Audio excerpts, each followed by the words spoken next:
तेजस्वी यादव का क्या, आप नीतीश कुमार खुद अपने हिसाब से अपने विवेक से जो है सो अपना बार बार देखते रहते हैं। हर कास्ट, हर जाति का, हर धर्म का लोग कम से कम उनको वोटिंग से जो रियल में जो गरीब है या जिस महिला को जरूरी है उनके लिए फायदा होगा। हेलो नमस्कार, मैं हूं नीरज कुमार, आप देख रहे हैं मोबाइल न्यूज 24। 17 लाख दर्शकों का फेवरेट न्यूज चैनल बिहार विधानसभा चुनाव पर अपडेट लेने के लिए मधेपुरा आया हुआ है।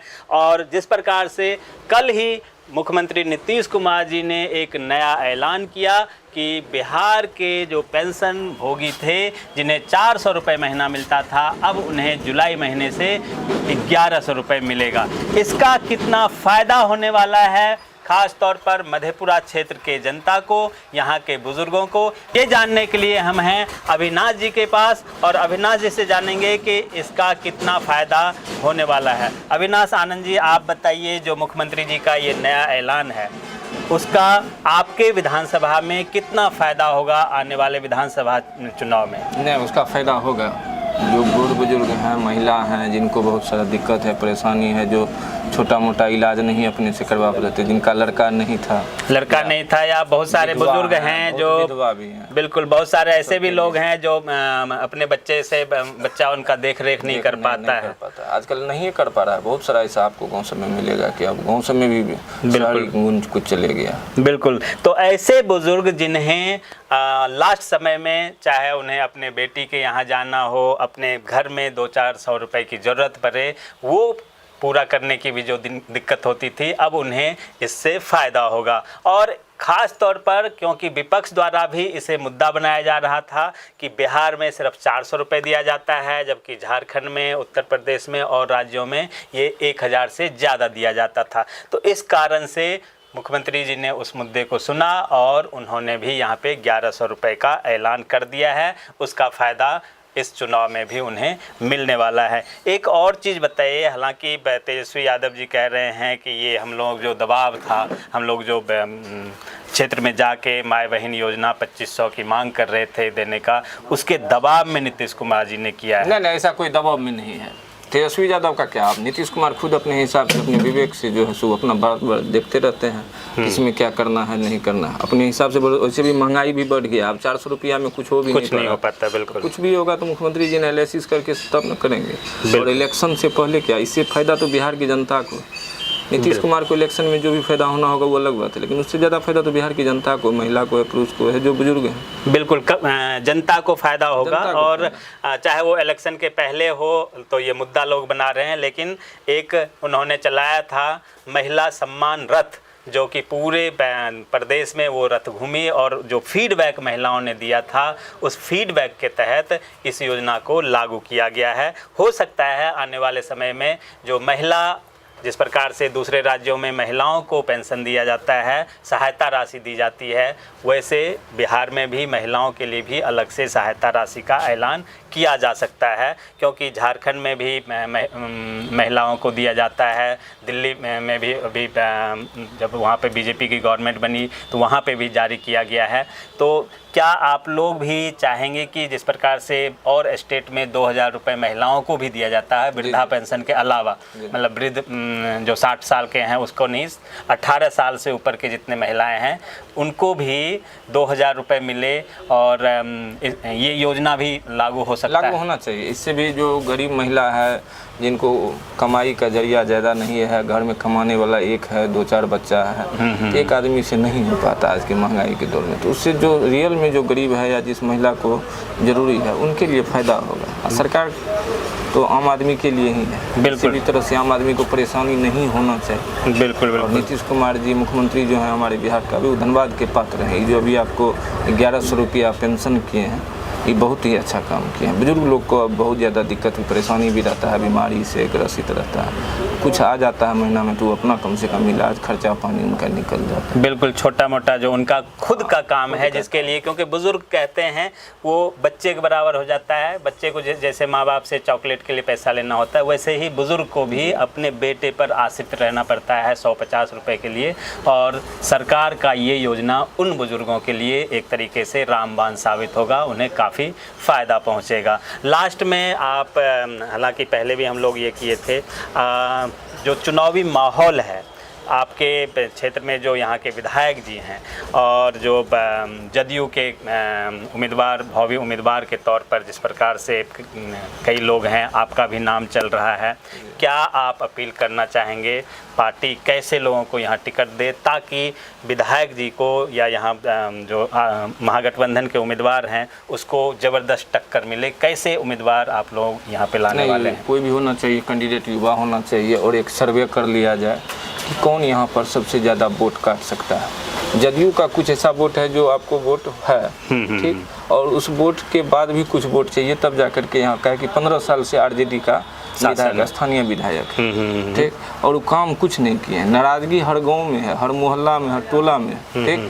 कैंडिडेट वैसा होना चाहिए जो काम करे और उन पे विश्वास हो और मेहनती होना चाहिए आज के डेट में कि हाँ उनको जनता को समझा पाए कि नहीं हम अपना पर्सनल छवि भी उनका होना चाहिए। सिर्फ जदयू के नाम पे या बीजेपी के जो वोटर हैं या जदयू के जो वोटर हैं उसके अलावा भी से 20,000 वोट उनका खुद का रहना, खुद का अगर किसी पार्टी के बाद ही वो यहाँ से जदयू चुनाव जीत पाएगी। बिल्कुल, ऐसे उम्मीदवार को जदयू अगर टिकट दे जिनका खुद का क्रेडिबिलिटी जो है, कम से कम 5 पंचायत में उनका अच्छा पकड़ होना चाहिए कि हर कास्ट, हर जाति का, हर धर्म का लोग कम से कम उनको वोटिंग करें। बिल्कुल, तो ऐसे अगर कैंडिडेट यहाँ से विपक्ष में जाता है, एनडीए की तरफ से आता है, जदयू को इस पे विचार भी करना चाहिए। विचार कौन ऐसा आदमी है जिनको कहे कि 2-3 बार से वो देख रहे हैं कि फलना को टिकट दिए कोई नहीं जीत पाया, ठीक, और शेखर यादव इतना मतलब फेल्योर विधायक होते हुए भी आसान से जो है आप चुनाव जीत जा रहा है। जबकि जनता के बीच में जाइए आप किसी भी कास्ट में तो नाराजगी बहुत ज़्यादा है,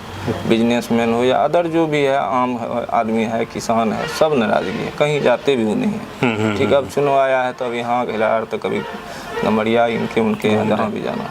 बिल्कुल, और अगर जदयू के तरफ से अभिषेक आनंद को मौका मिलता है, अविनाश आनंद को मौका, सॉरी बार बार मैं भूल जाता हूँ, अविनाश आनंद को अगर मौका मिलता है जदयू के तरफ से, तो अविनाश आनंद के पास क्या रोड मैप होगा इस क्षेत्र के विकास के लिए? नहीं, हमारा है जैसे क्या कि जो स्थानीय मुद्दा है, चाहे जो भी मुद्दा है, मुद्दा तो वैसे बहुत सारा है, शिक्षा पे है, शिक्षा जैसे है, पढ़ाई हो रहा है, ठीक, उसमें थोड़ा सा सुधार वो स्थानीय विधायक ही कर सकता है। जैसे अभी अस्पताल है तो न्यूज़ में कुछ दिन पहले देखे भी थे आप कि गार्ड के द्वारा, तो ये काम मुख्यमंत्री जी का थोड़े, ये काम यहाँ का जो स्थानीय नेता है उनका काम है, विधायक जी का काम है। अगर कहीं गड़बड़ी है तो स्थानीय प्रशासन से मदद ले, तो वो तो यहाँ रहते नहीं हैं, रहते हैं पटना में, तो हॉस्पिटल जाएंगे, निरीक्षण करेंगे, उसको देखेंगे, मीटिंग करेंगे 1 महीना 2 महीना पर, तब जाकर के ना होगा। मुख्यमंत्री जी तो बहुत अच्छा अस्पताल बना दिए। अगर डॉक्टर की कमी है तो आप यहाँ से पटना सूचना दीजिए, आवेदन दीजिए, कहीं आपत्ति है तो आप वहाँ पे उस पर बोलिए। बिल्कुल, नेतृत्व जो है, नेतृत्व में क्षमता होना चाहिए। अगर आपके क्षेत्र में कुछ समस्या है तो जब तक आप उसको लिखित तौर पर ऊपर नहीं पहुँचाएंगे तो कोई भगवान नहीं होता, चाहे मुख्यमंत्री हो या शिक्षा मंत्री हो या स्वास्थ्य मंत्री हो, अंतर्यामी कोई नहीं होता जब तक वहाँ तक पता नहीं चलेगा। आप विधायक हैं, आप विपक्ष में आवाज़ उठाइए, आप विधानसभा में आवाज़ उठाइए, आप आवाज़ उठाते हैं सिर्फ वही स्वर्ण, वो क्या क्या है आजकल मनुवादी पर, वो सब से अब कुछ होने वाला है। अब लोग अपने पढ़ा लिखा समझदार हो गया, सब चीज़ जान रहा है, समय के हिसाब से सबको अपना बिल्कुल सब बदल गया है। और अब जात पात हालांकि मुद्दा बनाया जरूर जाता है, लेकिन अब लोग उस संबंध में जाने वाले नहीं हैं। जो जिस जात के हैं, छोटे बड़े सब आपस में मिल के रहते हैं, और अब वो छुआछूत वाली वैसी लोगों में भावना भी नहीं है। तो लास्ट में आप क्या अपील करेंगे अपने क्षेत्र के लोगों से कि आने वाले चुनाव में वो कौन कौन से मुद्दे पर मतदान करें? नहीं, मतदान करें, शिक्षा पर करें, सड़क पे करें, उद्योग पर करें, बेरोजगारी पर करें। आपका जो स्थानीय मुद्दा है उसको देखते हुए कि आप जिनको वोट दे रहे हैं या 3 बार से देते आए हैं, 15 साल हो गया, जो बच्चा 2005 में मैट्रिक में होगा या जो बच्चा 2005 में मान के चलिए 1 क्लास में होगा, उसका पढ़ाई का सिलसिला मोटा मोटी कहानी खत्म। अगर अच्छा पढ़ाई नहीं हुआ होगा तो वो बर्बाद हो गया। बिल्कुल, नशा है, स्थानीय लेवल पे नशा, हर पंचायत में, हर गांव में नशा है, तब मुख्यमंत्री जी वहाँ से आके थोड़े उसको सुधार करें। ये तो स्थानीय मुद्दा है। आप कितना बार थाना के साथ मीटिंग की है, कितना बार एसपी साहब, डीएसपी साहब के साथ मीटिंग की है कि हर पंचायत में नशा हो रहा है, हर आपको पता है फलना चाय दुकान पर, कहाँ वहाँ छापा मरवाएं? क्यों नहीं आप उस पर कभी मंथन किए, क्यों नहीं आप एक मीटिंग करवाए गांव में कि आप लोग सुधर जाइए जो गलत काम कर रहे हैं, जब आप स्थानीय विधायक हैं। बिल्कुल। मुख्यमंत्री जी ने एक अच्छा कानून लाया है शराबबंदी का, लेकिन उसको इम्प्लीमेंट करने के लिए हर क्षेत्र के लोग, चाहे थाना वाले हों, विधायक हों, या जिसको जो जिम्मेदारी दी गई है, वो सब मिल के अगर नहीं काम करेंगे तो धरातल पर अकेला मुख्यमंत्री के कानून बना देने से वो समस्या समाधान नहीं अगर कहीं नशा हो रहा है तो उस पर आप स्थानीय मुद्दा उठाए हैं, मुद्दा तो उठाते नहीं है। खाली नीतीश कुमार ऐसे मनुस्मृति वाला बात करते हैं, कभी ये अगरा पिछड़ा, उस सब से अब कुछ होने वाला है?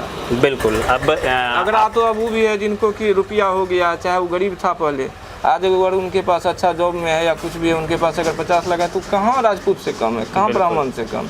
कोई ब्राह्मण में भी अगर गरीब है, बेचारा गरीबी में जी रहा है, उसके यहाँ तो झाजी भी नहीं जा रहा है, ब्राह्मण भी उसके यहाँ खाना खाने नहीं जा रहा है। बिल्कुल। जो आर्थिक रूप से कमजोर, चाहे वो किसी भी जात के हैं, तो ऐसे चीज़ में अब धीरे धीरे लोगों में जागरूकता आने लगा है, और आने वाले समय में वोट भी यही सबको देख के दिया जाएगा। बने रहिए मोबाइल न्यूज़ 24 के साथ। आप तमाम दर्शकों का बहुत बहुत धन्यवाद। आपका भी आनंद जी बहुत बहुत धन्यवाद। नमस्कार।